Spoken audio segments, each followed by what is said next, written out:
Yeah. Hi guys, so we've got Henry Slade here. This is live.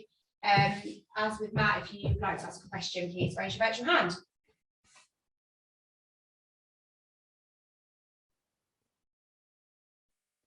Duncan, please. Morning, Henry. Hello. Can you just talk a bit about the new attacking system that you're trying to implement at the moment, and how far away do you think you might be from sort of really putting it out there and getting it firing? Yeah, I think we're getting pretty close. I mean, I'm not obviously going to go into what we're doing, but we've got a lot of exciting players, ball in hand. It's just about, obviously we've got a lot of strengths now in that area, and it's just about playing to those strengths and getting boys ball. Whether that's not just in the outside channels, that's some of the big boys up front. We've got some real dangerous carriers up there as well. So it's about getting everyone into the game and using our strengths really. Has there been a game so far in this tournament where you felt like you've been close to getting what you want from it? It's been in parts in all the games really.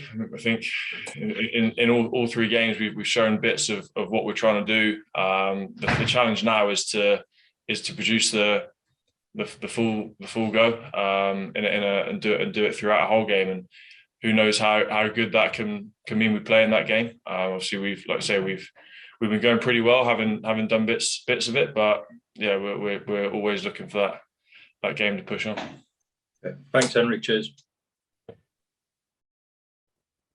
Will Kelleher, please. Hi, Henry. You well? Good night, thanks. How are you? Yeah, all good, thank you.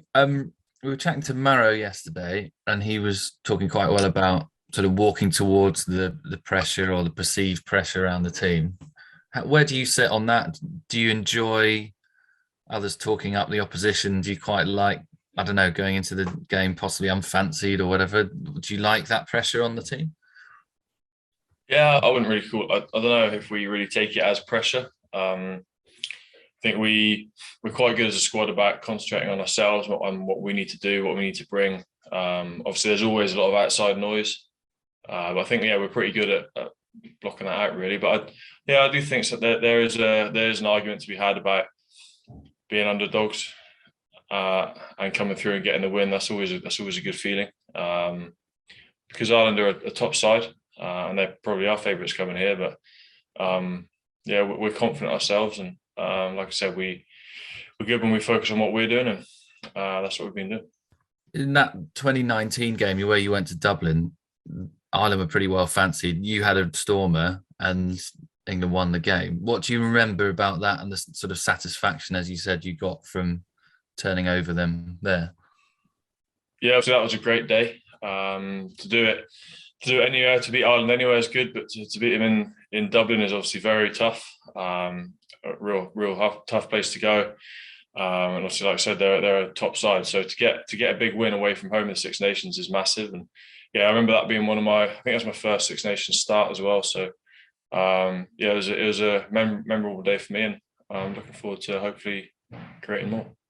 What do you think you particularly got right that day that is worth repeating in other Ireland games?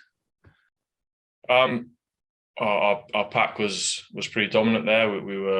We still have, and we had then got some big lads putting in big shots, big carries, and getting us on the front foot, both sides of the ball. Obviously that's important. Any game you play, the better the platform those boys can create for us, the more space we get in attack, and I think it's something you always strive for. But that was particularly good that day. Cool. Thanks, Henry. Good night. Thanks, Charlie Morgan. Hi, Henry.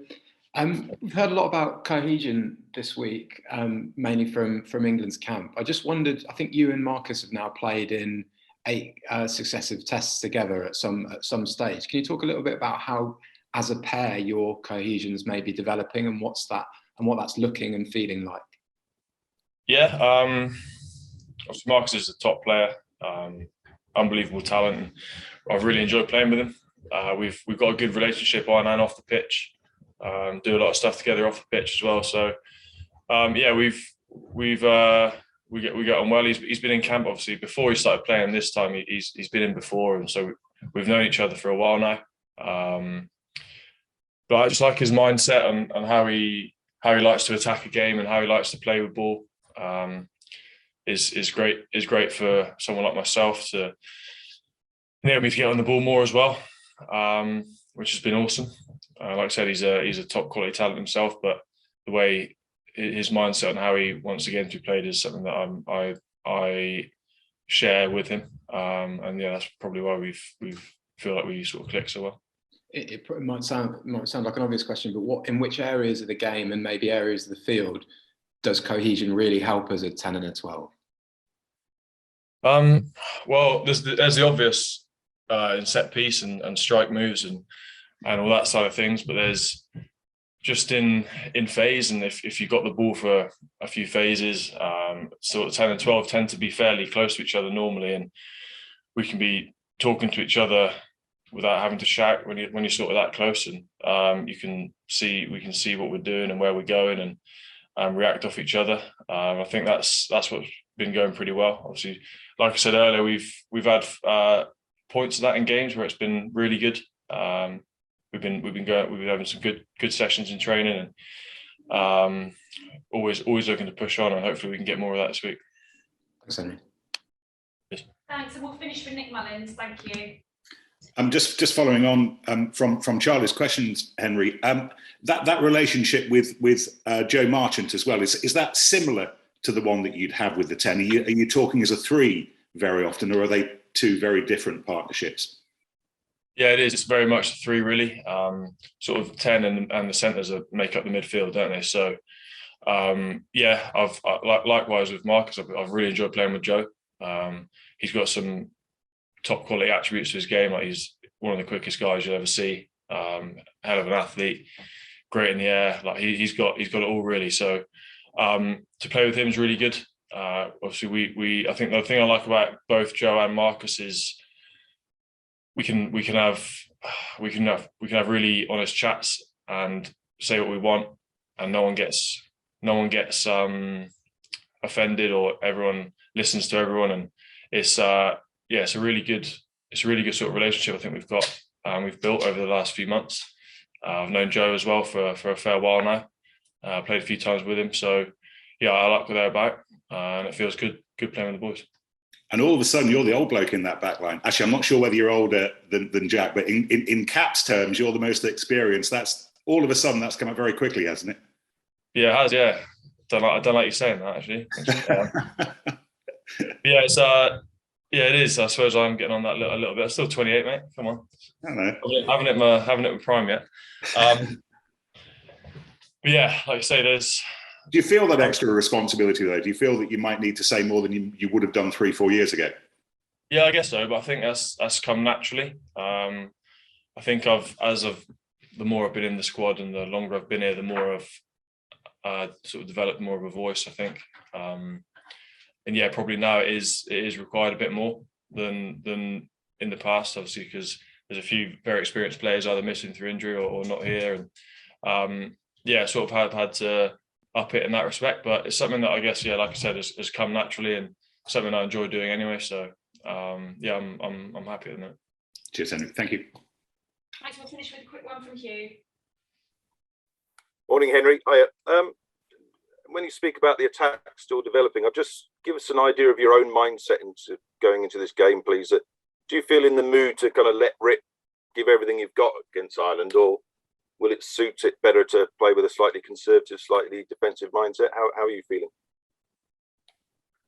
I don't want to give you too much, but I'm always of the mindset. I like to play with the ball and to attack. So hopefully we'll get opportunities, but I'm not going to be forcing things for the sake of forcing things. You take every scenario as it comes, and whatever the right option is in that situation, that's what you try and do and take, and try not to use any sort of bias on what you want to do. So yeah, obviously I have every intention to get our attack going and play, but obviously right call, right time. Yeah. Okay. Cheers, Henry. Cheers. Everyone, well in the live section there, could we ask the broadcast to leave the call, or we will pop the writers in the waiting room? Thank you. If you just sit there, Henry, you